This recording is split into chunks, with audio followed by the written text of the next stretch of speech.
Neat paper leak వ్యవహారంలో మోడీ సర్కార్పై ఒత్తిడిని తీవ్రతరం చేశాయి విపక్షాలు. మరి ముఖ్యంగా కాంగ్రెస్ అగ్రనేతలు ప్రధాని మోడీ నివాసం ఎదుట ధర్నాకు దిగడం ఉద్రిక్తతకు దారితీసింది. కేంద్ర మంత్రి జితేంద్ర సింగ్ రాయబారం విఫలం కావడంతో రాహుల్, ప్రియాంకలను అరెస్టు చేసి తర్వాత విడిచిపెట్టారు. మరోవైపు ఇండీ కూటమి ఎంపీలతో కలిసి లోక్సభ స్పీకర్ ఓం బిర్లాను కలిశారు రాహుల్ గాంధీ. నీట్ లీకేజ్ వ్యవహారంలో దోషులకు శిక్ష పడాలి. ధర్మేంద్ర ప్రధాన్ రాజీనామా చేయాలి. ప్రధాని నివాసం ముందు కాంగ్రెస్ అగ్రనేతల మెరుపు ధర్నా. ముక్కుకు గాయమైనా వెనక్కి తగ్గని రాహుల్. గాయంతోనే ప్రధాని నివాసం ఎదుట రాహుల్ ధర్నా. ప్రభుత్వంపై ఒత్తిడి పెంచిన కాంగ్రెస్ ఎంపీల మెరుపు ధర్నాతో ఢిల్లీ వీధులు దద్దరిల్లాయి. రాహుల్, ప్రియాంక గాంధీ సహా కాంగ్రెస్ ఎంపీలను వేర్వేరు స్టేషన్లకు తరలించిన ఢిల్లీ పోలీసులు ఆ తర్వాత వారందరినీ వదిలేశారు. పార్టీ ఎంపీల ధర్నాను భగ్నం చేసి స్టేషన్లకు తరలించడంపై కాంగ్రెస్ జాతీయ అధ్యక్షుడు ఖర్గే ఆగ్రహం వ్యక్తం చేశారు. ప్రధాని మోడీ నివాసం వద్ద రాహుల్ గాంధీ నేతృత్వంలో కాంగ్రెస్ ఎంపీలు ధర్నా చేశారు. రాహుల్ గాంధీని పోలీసులు అదుపులోకి తీసుకున్న సమయంలో పెనుగులాట జరిగింది. దీంతో రాహుల్ ముక్కుకు స్వల్ప గాయమైంది. ఆ తర్వాత రాహుల్ను బస్సులోకి ఈడ్చుకెళ్లారు పోలీసులు. తొలుత మోడల్ టౌన్ పోలీస్ స్టేషన్కు, అక్కడి నుంచి ఛత్రపాల్ స్టేడియం పోలీస్ స్టేషన్కు తరలించారు. మరోవైపు ప్రియాంక గాంధీని మందిర్ మార్గ్ పోలీస్ స్టేషన్కు తరలించారు. ప్రియాంక గాంధీని తరలించిన మందిర్ మార్గ్ పిఎస్కు ఆమె తల్లి సోనియా గాంధీ వెళ్లారు. ప్రియాంకతో సమావేశమై మాట్లాడారు. కాసేపటికే ప్రియాంకను విడుదల చేశారు పోలీసులు. మోడీ నివాసం ఎదుట కాంగ్రెస్ అగ్రనేతలు ధర్నాకు దిగడంతో కేంద్రం అప్రమత్తమైంది. కాంగ్రెస్ నేతలకు నచ్చజెప్పేందుకు కేంద్ర మంత్రి జితేంద్ర సింగ్ ప్రయత్నించారు. ఈ సందర్భంగా కేంద్రం ముందు 5 డిమాండ్లుంచారు రాహుల్ గాంధీ. మంత్రి ధర్మేంద్ర ప్రధాన్ రాజీనామా చేయాలని, లేకపోతే ఆయన్ను కేబినెట్ నుంచి తప్పించాలని డిమాండ్ చేశారు. విద్యార్థుల సమస్యలపై పార్లమెంట్లో చర్చించాలని, నీట్ పేపర్ లీక్పై హోంమంత్రి సమాధానం చెప్పాలని కోరారు. సూసైడ్ చేసుకున్న విద్యార్థుల కుటుంబాలకు ₹1 కోటి చొప్పున ఎక్స్గ్రేషియా ఇవ్వాలని డిమాండ్ చేశారు. ఢిల్లీలో జరిగిన హింసాత్మక ఘటనలపైన దర్యాప్తు చేయాలన్నారు. ये एजुकेशन सिस्टम के बारे में, टेस्टिंग सिस्टम के बारे में प्रोटेस्ट कर, पूरा देश जानता है कि education system, testing system is broken. It has ceased to exist. Testing system has been hollowed out by termites. That is all they're saying. Nothing wrong with it. We've been saying it. I've been doing presentation after presentation about this. Why is the Prime Minister silent? What is the reason? He should apologize to the students and he should stop this nonsense of police people thrashing students. యువతపై మోడీ సర్కార్ దారుణంగా వ్యవహరించిందని ఆరోపించారు రాహుల్ గాంధీ. విద్యార్థులపై lathi charge జరిగితే ప్రధాని మోడీ కనీసం క్షమాపణ కూడా చెప్పలేదన్నారు. ఢిల్లీ పోలీసుల తీరును తీవ్రస్థాయిలో తప్పుపట్టారు ఏఐసీసీ అధ్యక్షుడు ఖర్గే.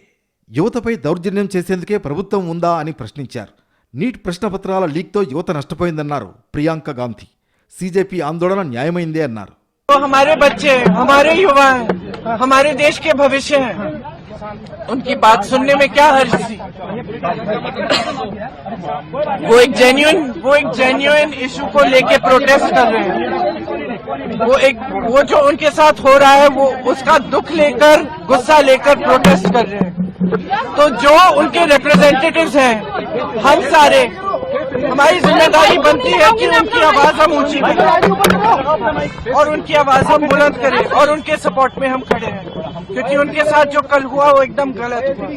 ये एक लोकतंत्र है, इट्स अ डेमोक्रेसी. ప్రతిపక్ష నేత మాట తప్పారంటూ కేంద్ర మంత్రి జితేంద్ర సింగ్ ఆగ్రహం వ్యక్తం చేశారు.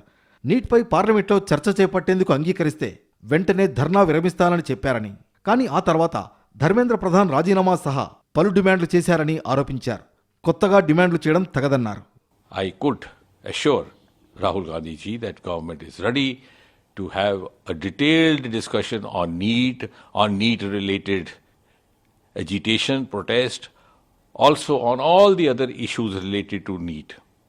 When I went back to Rahul ji with this message, he said no, but I also want the resignation of the education minister.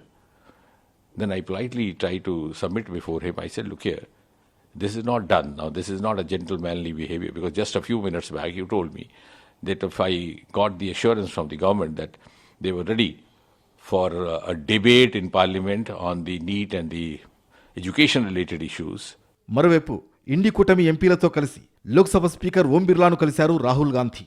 విద్యార్థులపై జరిగిన పోలీసుల దాడి, పేపర్ లీకేజీ వ్యవహారంపై చర్చ జరగాలని డిమాండ్ చేశారు. యువత తమ భవిష్యత్తుకు సంబంధించిన న్యాయమైన ప్రశ్నలు అడిగినందుకే విద్యార్థులను లాఠీలతో కొట్టారని రాహుల్ గాంధీ చెప్పారు. భారత యువత భవిష్యత్తుపై కూడా పార్లమెంట్లో చర్చ జరగకపోతే పార్లమెంట్ ఉద్దేశం ఏంటని ప్రశ్నించారు.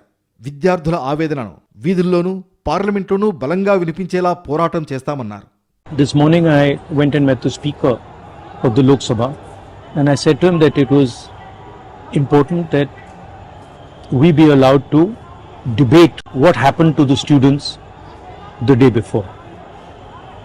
The Speaker said he needed to take permission from the government, but it was very clear to us in the hours after that there was no interest in the government of having a debate. तो हमने decision लिया कि हम prime minister के घर के सामने जाके धरना करें और जो स्टूडेंट्स की इशू है, जो देश के लिए सबसे जरूरी इशू है और जो उनके खिलाफ किया गया है. మరోవైపు తెలంగాణలోనూ కాంగ్రెస్ నేతల ఆందోళనలు కొనసాగాయి. సంగారెడ్డి జిల్లాలో టీపీసీసీ వర్కింగ్ ప్రెసిడెంట్ జగ్గారెడ్డిని అరెస్ట్ చేశారు పోలీసులు. హైదరాబాద్ ముంబై నేషనల్ హైవేపై జగ్గారెడ్డి ధర్నా చేపట్టారు. ఢిల్లీలో కాంగ్రెస్ అగ్రనేతలు రాహుల్ గాంధీ, ప్రియాంక గాంధీ అరెస్టుకు నిరసనగా హైవేపై బైఠాయించారు. టైర్లను తగలబెట్టి కేంద్ర ప్రభుత్వానికి వ్యతిరేకంగా నినాదాలు చేశారు జగ్గారెడ్డి. భారీ వర్షంలోనూ కాంగ్రెస్ నేతలు తమ ఆందోళనలను కొనసాగించారు. రాహుల్, ప్రియాంకలను అరెస్టు చేసినందుకు నిరసనగా ఇవాళ చలో లోక్ భవన్ పిలుపునిచ్చింది తెలంగాణ కాంగ్రెస్. ఉదయం 11 గంటలకు నెక్లెస్ రోడ్లోని ఇందిరాగాంధీ విగ్రహం దగ్గరకు కాంగ్రెస్ శ్రేణులు పెద్ద ఎత్తున రావాలని సూచించింది.